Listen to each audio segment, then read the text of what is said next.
All righty. Hello, everybody. My name is Joey DiBenedetto. I'm the managing director of sales and growth over at Real Estate Experts in the Bay Area.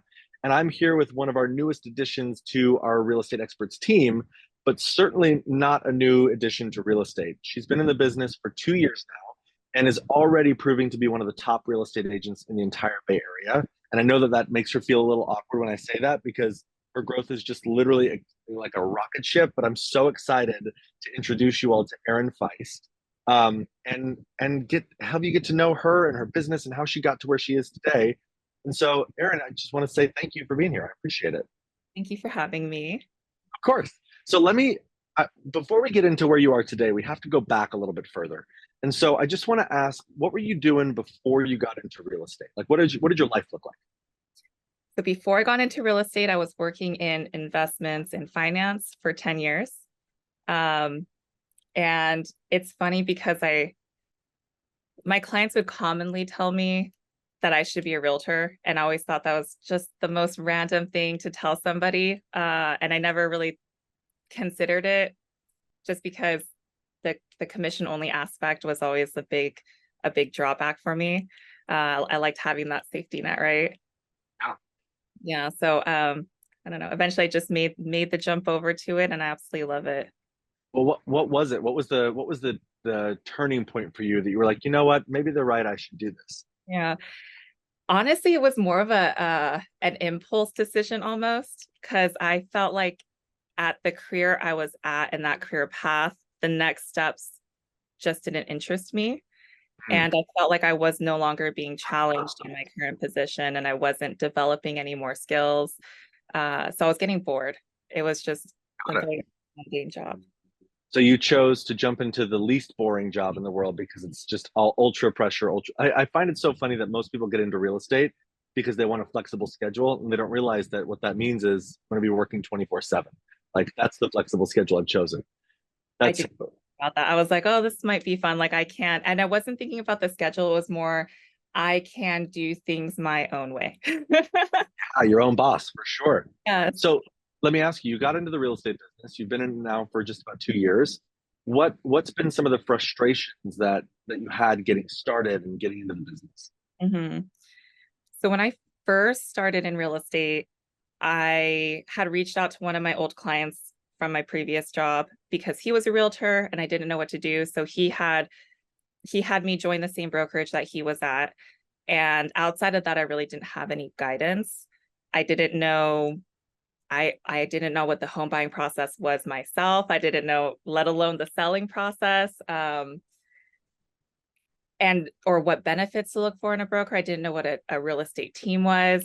And as I was reaching out to friends and family in my sphere, and I had a couple leads and I had to do buyer consultations, I had no idea what to do. So I was literally on YouTube, like looking at tutorials, trying to figure this out by myself. And I think that was, I guess, scary and frustrating at the same time, just like not having someone there to help me.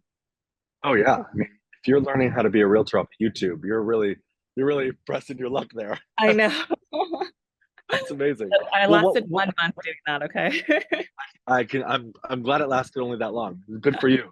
So let me ask you this: what there was obviously there was a turning point for you, right? There was a point in time when it wasn't YouTube videos and hopes and prayers. It was like closing real estate deals. Like for those of you watching, Erin last month got 4 deals into escrow in a month in a time when the real estate market is still down. And so you don't need to go back to last month, but what was the turning point for you, not just in your business, but up here or in here that created that? hmm So I had actually posted my business card onto my Instagram. And then from there, somebody had reached out to me and they were like, when did you get into real estate? And he was like, you should come check out my team. And I didn't know what a real estate team was. So I went to go to one of their meetings and I remember him telling me the commission breakdown for it. And I was like, well, that, you know, it's hard when you're getting into real estate. You think you're going to make X amount of money. And then, someone's like, well, you're only going to make this much actually. And it's a lot less than what you're expecting. And he told me, would you rather make 100% of nothing or like 50% of something? And I was like, you're not wrong. You got me there. And I think that was the turning point to like, I do need help. I do need to like put in my time to be able to grow myself and be successful in this business. Like I have to give up Yeah. something. And so it sounds like you decided to make a decision that a lot of great agents do, which is to join a team. And you give up a portion of your commission to hopefully condense timelines, right? You want to create growth in a faster amount of time. And so you join a team that's already got systems, tools, models in place. And obviously that worked. Like that worked for you. You joined this team, you had pretty significant growth in your first year, and you now decided to leave the team and come out and be what we call an independent agent, meaning you're not on a team, you take home 100% of what you make. So let's fast forward to now. Let's fast forward to where we are today. You know, you're consistently closing 2+ deals a month. You, I mean, maybe I'm jumping the gun on this, but you are ready to hire your first team member. So now you're going to be a team leader, which is unbelievable and fantastic. And so, what are some of the struggles you're dealing with today? Like they've obviously changed since when you first started. What are you dealing with today? I think it's shifted a lot from beginning as a new agent and not knowing what you're doing and like struggling to find business and find leads to now it's time management and trying to find enough time in my day to do everything the most efficient way as possible to get everything done. You know, during working hours and not working Yeah. until yeah. The time management of everything is something that no one teaches you. The fact that like your calendar becomes your new boss.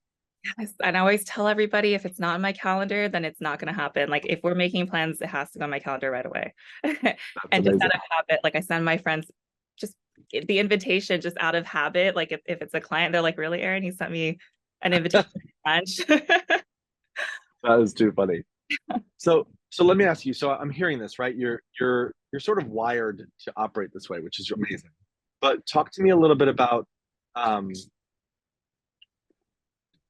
let me phrase it this way. I'm trying to think how I want to say this. There are people listening that are going to be listening to this that are either getting into the business, they've been in the business a little while, and they still haven't reached this milestone of like 2, 3, 4 deals a month that you've been able to consistently produce for a little while now. Um, what what would you tell those people? Like, what would you tell the listeners or anyone watching? And can you give them some tactics, some actual real hard things that they could do? reach out to reach out to agents. Like everybody has social media. If you don't, you should have social media, and you should be following agents who are more successful, or at least that are posting a lot or seem successful, and see what they're doing. I think most agents, especially the ones that have found a lot of success, like the top agents in our area, um, those individuals are generally more than happy to sit down with you and give you advice. They're all very nice people. So I would say like take time and reach out to people that you can learn from or people that you respect, because they'll more often than not, they're more than happy to share their knowledge with you as long as you're willing to learn. Like It's you have to. unbelievable. Yeah, it's really unbelievable how many people don't reach out to the other top performers and ask the question like, "What are you doing?" so that they can just learn. Um, what were some of the things like as you look back and that you're implementing right now in your business that you heard in those conversations that you've seen create impact for you? I really want the people who are listening to this to be able to take away like 1 or 2 things that you're doing that maybe they aren't or they should be doing more of that are producing results for you. Sure. I think the biggest thing, and one of the reasons I love this career so much, is after each, even like after each interaction with a client, especially after each transaction, but really like after every conversation, after every consultation, I like to reflect on how that went and things that I can improve on, or things that I have been wanting to improve on that I was finally able to implement and put into practice, because you're always getting better.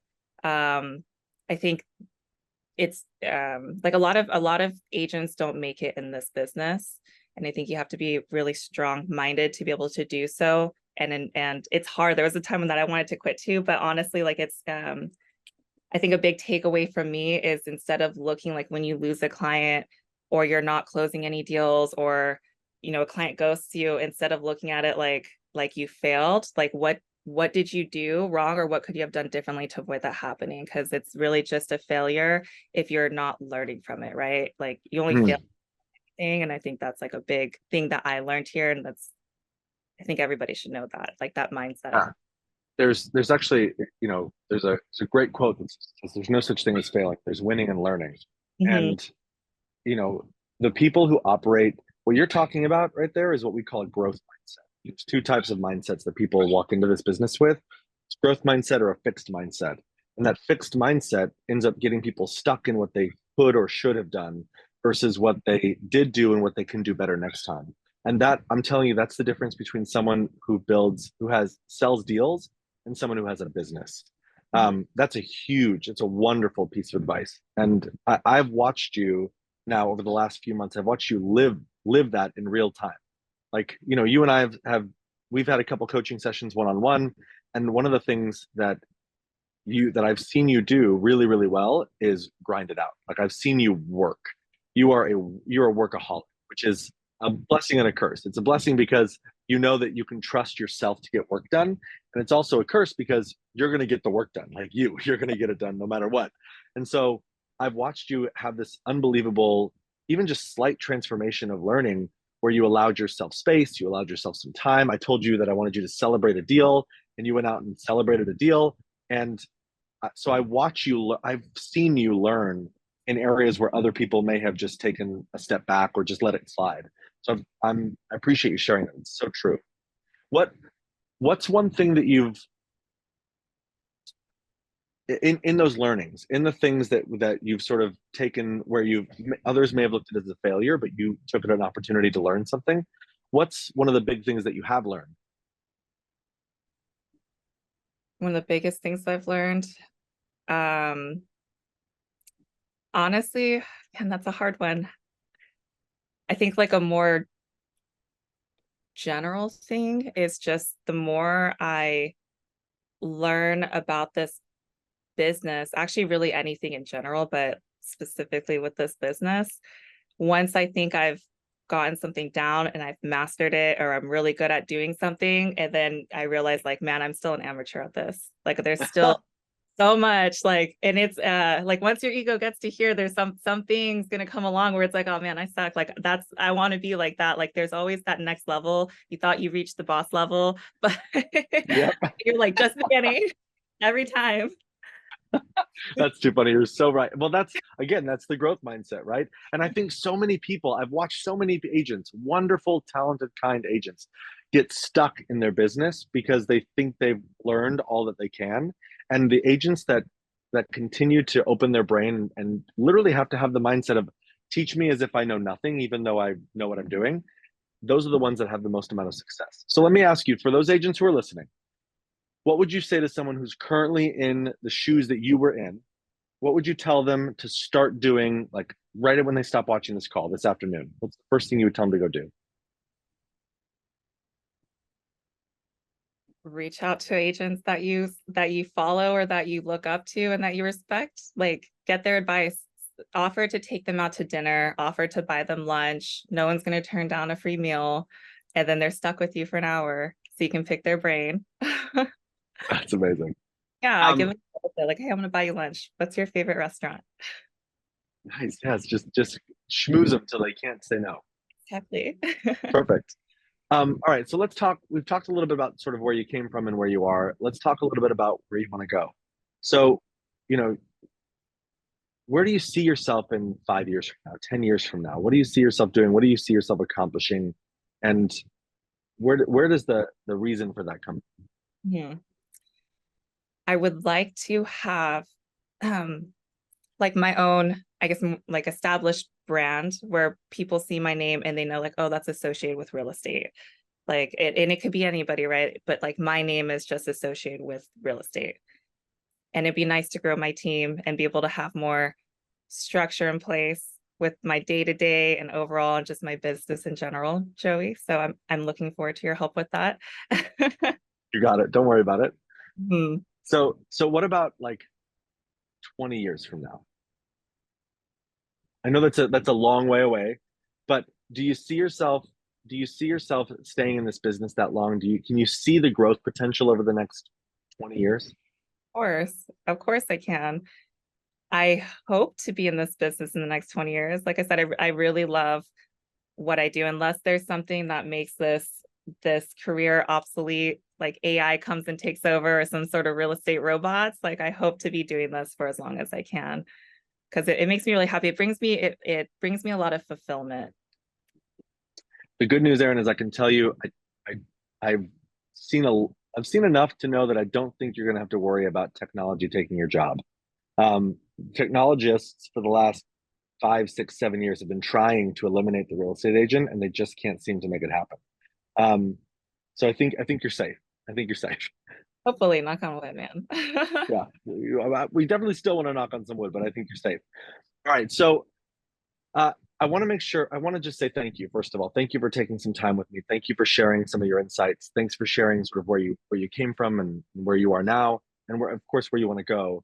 How can, if someone's listening to this and it resonates with them, and they see a little bit of a little piece of themselves in you, what's the best way for someone to get a hold of you? Email. You can email me at erin@therealexperts.com. You can call or text me. You can follow me on Instagram. It's Own with Erin. And Erin, let me ask you, just since we're here, and I know you're probably going to get some messages. Hmm. What is your favorite type of food? So if someone wants to take you out to lunch to pick your brain, where should they take you? I love anything. I love trying new foods. So we can go wherever you like to go. Something adventurous. Okay, let's get crazy on the food.